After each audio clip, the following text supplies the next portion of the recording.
وہ عجب لوگ تھے جانے کیا لوگ تھے، زندگی چھوڑ دی بندگی کے لیے، وہ عجب لوگ تھے جانے کیا لوگ تھے، زندگی چھوڑ دی بندگی کے لیے، ایک ہم لوگ ہیں جانے کیا لوگ ہیں، ایک ہم لوگ ہیں جانے کیا لوگ ہیں، بندگی چھوڑ دی زندگی کے لیے۔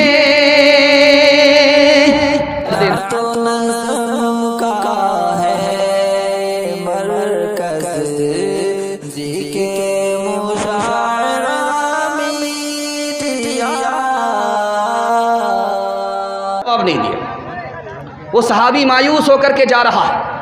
اللہ کے رسول نے سوچا کہ شاید سوچ رہا ہوگا کہ نبی ہم سے ناراض ہے، اس لیے مایوس ہو کر کے جا رہا، بلایا، کہا دیکھو میں تم سے ناراض نہیں ہوں، بلکہ بات یہ تھی کہ تم نے جس وقت مجھے سلام کیا تھا اس وقت میرا وضو نہیں تھا، سلام اللہ کا نام ہے، میں نہیں چاہتا تھا کہ اللہ کا نام میری زبان سے ادا ہو، میرا وضو تک نہ ہو۔ تیسری مثال آپ کے سامنے لے کر کے آ رہا ہوں، دھیان سے اس کو سنیے گا۔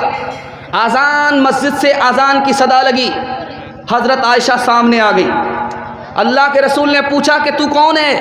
کہا میں عائشہ ہوں۔ کہا تو کون عائشہ ہے؟ کہا ابو بکر کی بیٹی ہوں۔ کہا کون ابو بکر کی بیٹی ہے؟ کہا ابو قحافہ کے بیٹے۔ کہا کون ابو قحافہ کے بیٹے؟ ڈر کے مارے بھاگ گئے۔ بعد میں آ کر کے پوچھا یا رسول اللہ میں آپ کی بیوی عائشہ، آپ نے مجھے نہیں پہچانا، یار غار ابو بکر آپ نے ابو بکر کو نہیں پہچانا، میرے دادا ابو قحافہ آپ نے ابو قحافہ کو نہیں پہچانا۔ اس موقع سے اللہ کے رسول نے فرمایا اے عائشہ جب مسجد سے اذان کی صدا لگتی ہے تو میں کسی کو نہیں پہچانتا، صرف خدا کو پہچانتا ہوں۔ 4 طریقے سے انسان سوتا ہے، ایک ہی طریقہ سنت کے مطابق ہے، 3 طریقے سنت کے خلاف ہے۔ ایک طریقہ سونے کا آدمی چت سوتا ہے، یہ سنت کے خلاف کیوں ہے؟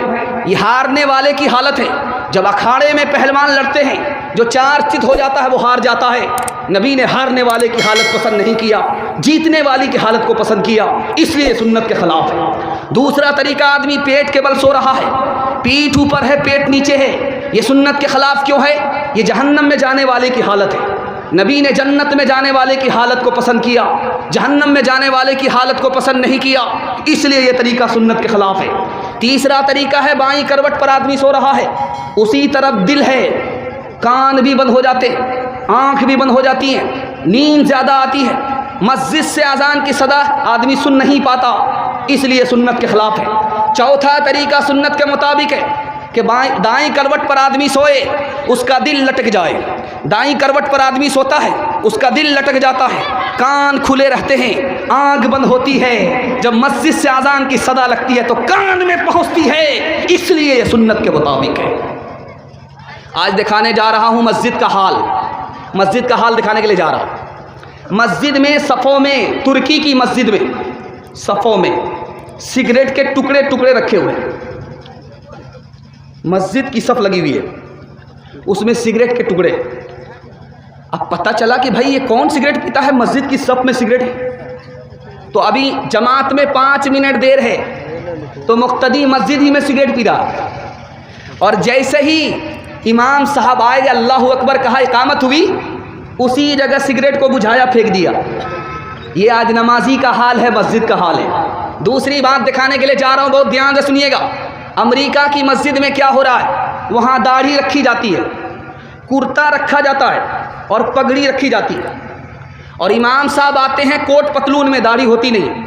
اب وہ جو داڑھی رکھی ہوئی ہے اس کو پہنتے ہیں، اوپر سے جبہ پہنتے ہیں، اس کے بعد پگڑی باندھ کر کے نماز پڑھاتے ہیں۔ نبی کی سنت کا اس طرح اگر مذاق اڑاؤ گے اللہ دنیا میں عزت نہیں دے گا، عزت کا جنازہ نکال دے گا۔ ہاتھ اٹھا کر کے وعدہ کیجئے انشاءاللہ سچے پکے نمازی بنیں گے۔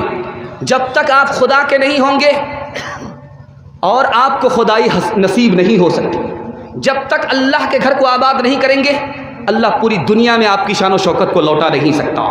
ہاتھ اٹھا کر کے وعدہ کیجئے انشاءاللہ ہم کوے کی طرح اپنی چال بھول جائیں گے۔ ہاتھ اٹھائیے، وہ عجب لوگ تھے جانے کیا لوگ تھے، وہ عجب لوگ تھے جانے کیا لوگ تھے، وہ عجب لوگ تھے جانے کیا لوگ تھے، زندگی چھوڑ دی بندگی کے لیے، وہ عجب لوگ تھے جانے کیا لوگ تھے، زندگی چھوڑ دی بندگی کے لیے، ایک ہم لوگ ہیں جانے کیا لوگ ہیں، ایک ہم لوگ ہیں جانے کیا لوگ ہیں، بندگی چھوڑ دی زندگی کے لیے۔ پیغام نکل گیا، آخری پیغام سنانے کے لیے جا رہا ہوں مدینے کے حوالے سے۔ جو لوگ مدینہ جانا چاہتے ہیں دونوں ہاتھ اٹھائیے انشاءاللہ، مرنے کے بعد جائیں گے ہاتھ اٹھائیے انشاءاللہ۔ یہ دیکھیے ہر ایک کنیا کے بھی ماموں، دلہا کے بھی ماموں، ہر جگہ ہاتھ اٹھا رہے ہیں۔ ایک تو ہم آپ پاگل ہیں کہ 12 بج جانے کے بعد جلسہ سنانے کے لیے آئے، اور یہ پھول پاگل ہیں، ہر پیغام میں ہر سوال میں ہاتھ اٹھاتے جا رہے ہیں۔ چوتھے اور پانچویں پیغام تک اگر آپ بیدار نہیں ہوئے تو آپ کو سیدھے رانچی بھیجیں گے، کیونکہ پاگلوں کا اجتماع رانچی ہی میں ہوتا ہے۔ دھیان سے سنیے گا، چوتھا پیغام لے کر کے آ رہا ہوں، اس کو بہت دھیان سے سنیے گا۔ حضرت عثمان رضی اللہ عنہ کو دشمنوں نے گھیرا، دوستوں نے مشورہ کیا کہ مدینہ چھوڑ دیجئے، مکہ چلے جائیے، آپ ملک شام چلے جائیے۔ ان کا جواب سنانے کے لیے جا رہا ہوں، اس کو بہت دھیان سے سنیے گا۔ جلسہ بالکل آدھا نکل چکا ہے، صرف تھوڑا باقی ہے۔ پیشاب پخانہ روک کر کے بیٹھیں گے، ہاتھ اٹھا دیجیے انشاءاللہ۔ یہ جلسہ خراب نہیں ہوگا، پیشاب پخانہ لگے 9-11 ہو جائیے گا۔ دھیان سے سنیے گا۔ حضرت عثمان کو دشمنوں نے چاروں طرف سے گھیرا ہے، دوستوں نے کہا آپ مدینہ چھوڑ دیجئے، مکہ چلے جائیے، ملک شام چلے جائیے۔ حضرت عثمان کا جواب سنیے، عاشق رسول بننا ہے تو ایسا عاشق بننا ہے۔ کیا کہتے ہیں؟ میں مکہ جا سکتا ہوں، میں ملک شام جا سکتا ہوں، لیکن نبی کے شہر سے محروم ہو جاؤں گا۔ میں تو جان دے سکتا ہوں، نبی کا شہر چھوڑ نہیں سکتا۔ دوسری مثال آپ کے سامنے آ رہی ہے، پانی برس نہیں رہا ہے، مدینے کے سارے لوگ پریشان ہیں۔ حضرت عائشہ رضی اللہ عنہا کے پاس لوگ آئے کہ مدینے میں بارش نہیں ہو رہی، کیسے بارش ہوگی؟ کہا 1 منٹ میں بارش ہوگی، آسانی سے بارش ہوگی، موسلادھار بارش ہوگی۔ کرنا یہ ہے، نبی کا جو روضہ ہے، نبی کی جو قبر کی چھت ہے، اس میں سوراخ کر دو، اللہ کو جوش آئے گا، بارش ہوگی۔ ابھی سوراخ کرنے کا ارادہ لوگوں نے کیا، موسلادھار بارش ہوگی۔ تیسری مثال آپ کے سامنے رکھنے کے لیے جا رہا ہوں۔ لوگ مدینے سے آتے ہیں، گھڑی لے کر کے آتے ہیں، لوگ مدینے سے آتے ہیں، ٹارچ لے کر کے آتے ہیں، اور آپ کو تسبیح دیتے ہیں کہ یہ لیجئے، مدینے سے لے کر کے آ رہا ہوں۔ آپ کو لوگ سرما دیتے ہیں، مدینے سے لے کر کے آ رہا ہوں۔ آپ اس میں دیکھتے ہیں کہ یہ تو میڈ ان چائنا ہے، یہ تو میڈ ان ترکی ہے، یہ تو مدینے کی چیز نہیں ہے۔ ایسا کبھی مت سوچیے گا، اس کو آنکھ سے لگائیے۔ رشید احمد گنگوہی رحمۃ اللہ علیہ فرماتے ہو، اللہ کے بندے، وہ چائنا کا ضرور بنا ہوا ہے، لیکن اس کو مدینے کی ہوا لگی ہوئی ہے۔ چوتھا نمونہ آپ کی خدمت میں آ رہا ہے۔ یہاں کے غیر مسلم پنڈی جی نے سوال کیا کہ جب ہندوستان سے ہوا مدینہ جاتی ہے تو گرم ہو جاتی ہے، ہندوستان سے جو مدینہ جاتی ہے ہوا وہ ٹھنڈی ہوتی ہے، اور جو مدینے سے ہندوستان ہوا آتی ہے وہ گرم ہو جاتی ہے۔ دیکھیے حضرت نانوتوی نے کتنا پیارا جواب دیا، دعا فرمائی اللہ ان کی قبر کو نور سے بھر دے۔ سوال پوچھا، ہندوستان سے جو ہوا مدینہ جاتی ہے وہ ٹھنڈی ہوتی ہے، بالکل ٹھنڈی ہوا ہوتی ہے، چونکہ پورب سے پچھم جا رہی ہے، ٹھنڈی ہوا ہوتی ہے، اور جب مدینے سے ہوا ہندوستان آتی ہے تو گرم ہو جاتی ہے، پچھم کی ہوا گرم ہوتی ہے، پورب کی ہوا ٹھنڈی ہوتی ہے۔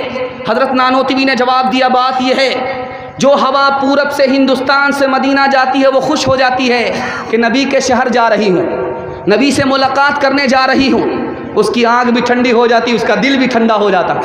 ہوا نبی کے شہر کا نام سن کر کے ٹھنڈی ہو جاتی ہے، لیکن جب وہی ہوا مدینے سے ہندوستان کی طرف آتی ہے اس کو غم ہوتا ہے کہ نبی کے شہر سے جدا ہو رہی ہوں، اس لیے اس کا دل جل بھن جاتا ہے، وہ گرم ہو جاتی ہے، ٹھنڈی نہیں رہتی ہے۔